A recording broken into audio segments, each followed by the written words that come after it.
We are going to get knowledge about 3 topics here. First of all, can a woman realize the self?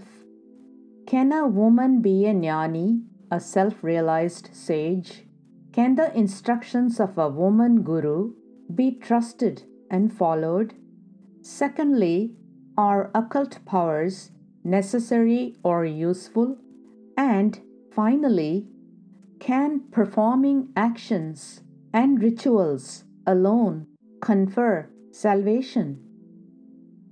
These are questions and doubts that many people may have in their minds. Ramana Maharshi answers these questions and reveals the truths about all these subject matters through an enlightening story told by him. This is not just a story. In fact, you can learn all there is to learn about self-realization or salvation and how to attain it right here.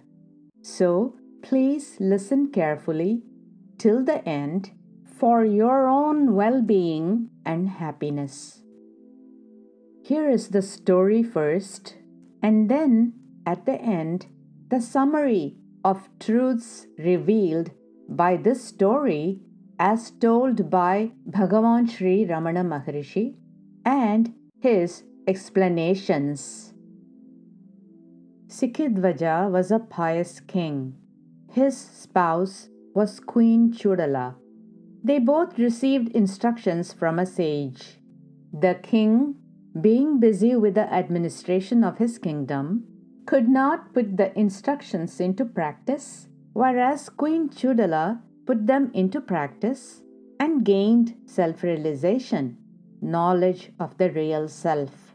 She realized the absolute truth, and her face shone brightly, and she became much more beautiful than before. Consequently, she appeared more charming than before.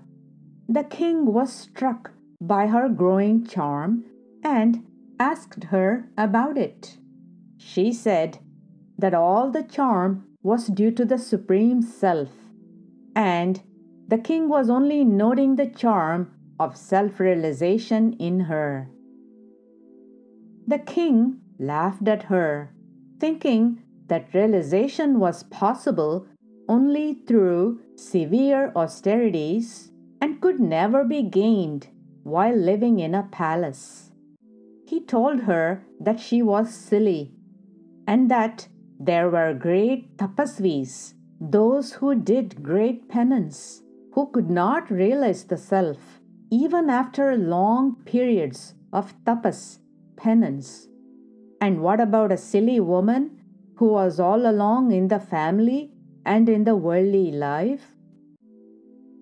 However, Chudala was not offended because she was firm in the self and only wished that her husband would realize the self and be happy. She then thought that unless she could prove by manifesting some extraordinary powers, the king could not be convinced, and she began to seek occult powers and gained them. But she did not betray them just then. Constant association with her made the king dispassionate. He began to dislike the worldly life and desired to retire into the forest for performing tapasya, penance. So he told his wife that he wanted to leave his worldly life for the forest. The queen was delighted at the development, but pretended to be very much concerned with his unkind decision. He hesitated out of consideration for her. In the meantime, his dispassion gained in force, and he decided to leave home even without her consent. When the queen was sleeping one night, he suddenly left the palace by stealth and retired into the forest.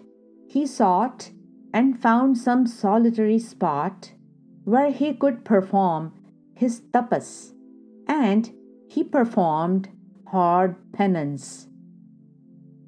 When the queen woke up, she did not find her husband and immediately found out by her occult powers what had really happened. She rejoiced in her husband's determination. She called the ministers and said that the king had gone away on some important business and that the administration should be carried on as efficiently as ever. The queen herself administered the state and ruled the kingdom in the absence of the king. Thus, 18 years passed. The queen, taking pity on the husband and anxious to rescue him from the mire of delusion, put her occult powers, siddhis, into practice. She took the guise of a great sage, Kumbha Muni, and stood in front of the king as a celestial being. The king, thinking that some celestial being had descended from the heavens to bless him, fell at the Muni's feet, told him his woes, and sought guidance. Then the queen, appearing as the Muni, taught the king as follows: Karmas, actions, can give fruit, results, as ordained by God. But karmas, actions, in themselves cannot grant you salvation. By performing disinterested actions without attachment, one's mind can become pure. With a pure mind, one should contemplate on the self.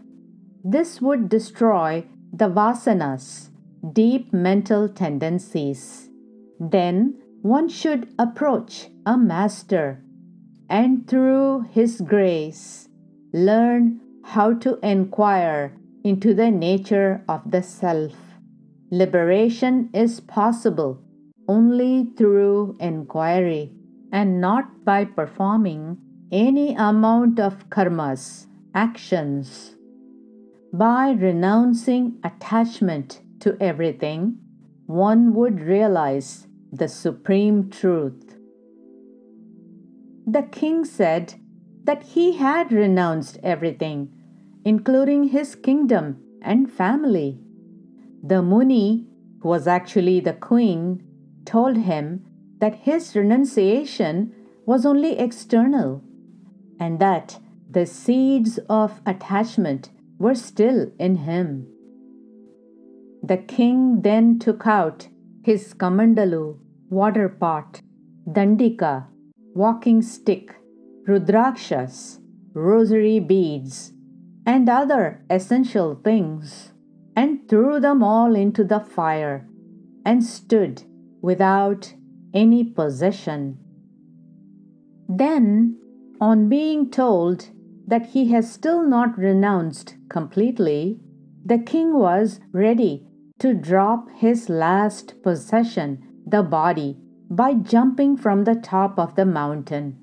Then the queen, as the Muni, asked him, "What harm has the body done to deserve this punishment?"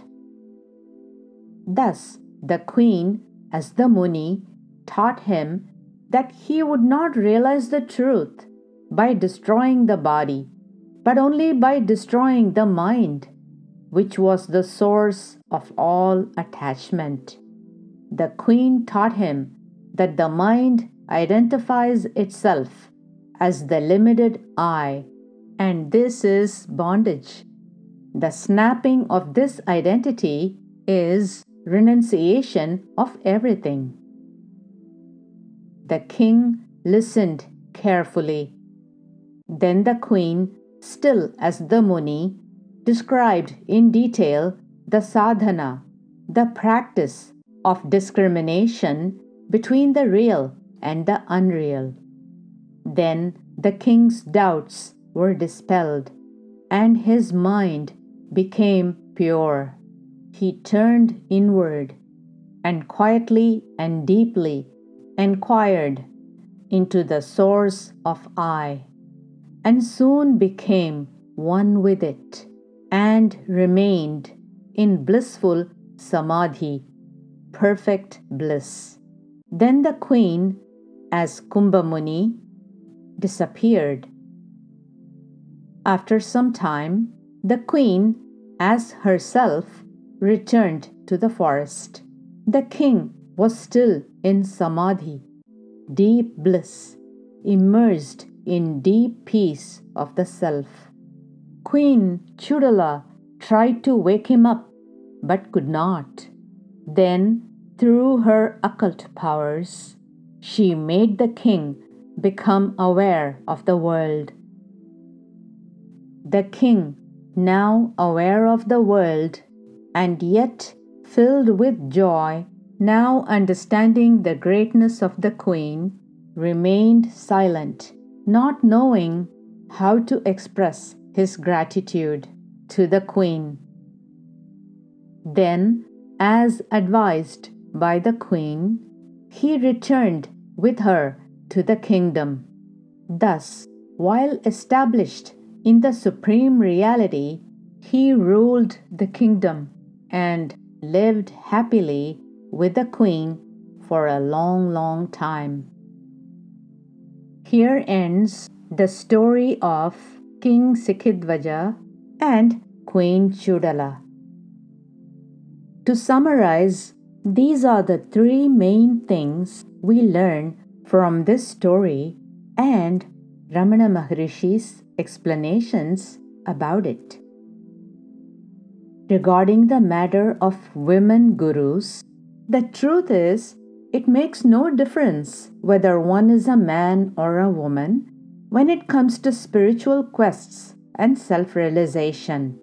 Ramana Maharshi has declared this emphatically in Ramana Gita. He has also mentioned this clearly several times during his conversations, especially to female devotees. For example, when a lady wanted to know if she can realize the self, he assured her authoritatively with the following divine words: "You are always the self. Earnest efforts never fail. Success is bound to result."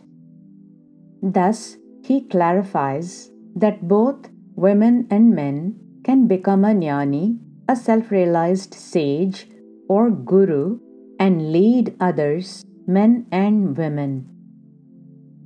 Regarding occult powers, Ramana Maharshi said as follows: "Occult powers are in the realm of the mind only and not spiritual. They are not worth striving for. Occult powers will not bring happiness to anyone, but will make them all the more miserable. The supernormal powers are more hindrances than helps in the path to the Supreme Spirit. However, occult powers are sought and gained for the benefit of others by self-realized persons also. But the sages are not deluded by the possession of such powers."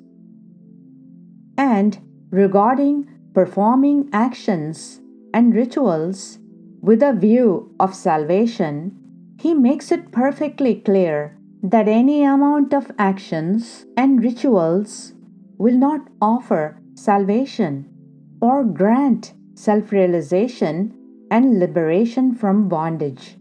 He asserted that only non-attachment to the world and self-enquiry can lead one to salvation, self-realization, and liberation from bondage. Ramana Maharshi explained this in detail to a visitor as follows. Here is the conversation. Devotee: "How long will it take for one to gain Chintamani, the celestial gem that grants all the wishes of its owner?" Maharishi: The example of Chintamani is found in Yoga Vashishta. Chintamani signifies the real nature of the self. The story is as follows. A man was making tapasya, penance, for gaining Chintamani. A gem mysteriously fell into his hands. He thought that it could not be Chintamani because his efforts had been too short and too little to gain the gem. He discarded it and continued the tapas, penance. Later, a sadhu, a hermit, placed before him a brilliant pebble with facets cut. The man was taken in by its appearance, but found that it could not fulfill his desires as he originally supposed. Similarly, the self, being inherent, should not be sought for elsewhere. Again, an elephant used to be often teased and ill-treated by its keeper. The keeper once had an accident and fell down. The elephant could have killed him on the spot, but did not do so. Later, however, the keeper dug a big pit in the forest and killed the elephant. Queen Chudala illustrated Sikidvaja's error by this story.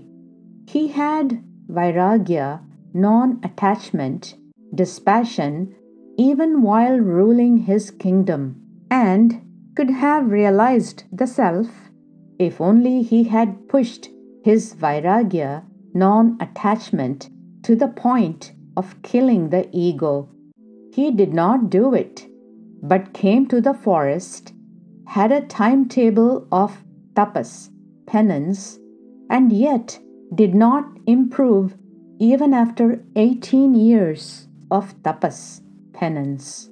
He has made himself a victim of his own creation. Queen Chudala advised him to give up the ego and realize the self, which he did and was liberated. Ramana Maharshi, after telling this story, further explained as follows. He said, "It is clear from Chudala's story that vairagya, non-attachment, accompanied by ego, is of no value, whereas all possessions in the absence of ego do not matter." These are the stories told and lessons taught by the great sage Bhagavan Sri Ramana Maharshi and the great woman sage Queen Chudala.